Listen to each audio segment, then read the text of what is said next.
hugot ni Kim Chu sa It's Showtime. Marami ang naghinala na ang mga naging pahayag ngayon ng actress-host ay may kaugnayan pa rin sa napapabalitang hiwalayan nila ng kanyang boyfriend na si Sian Lim.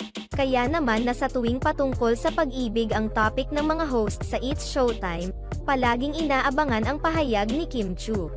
Sa segment na tawag ng tanghalan, pinag-usapan ni Tiang Ami, Vong Navarro at Kim Chu ang buhay pag-ibig ng TNT contender dahilan para magbigay ng mga payo ang It's Showtime host.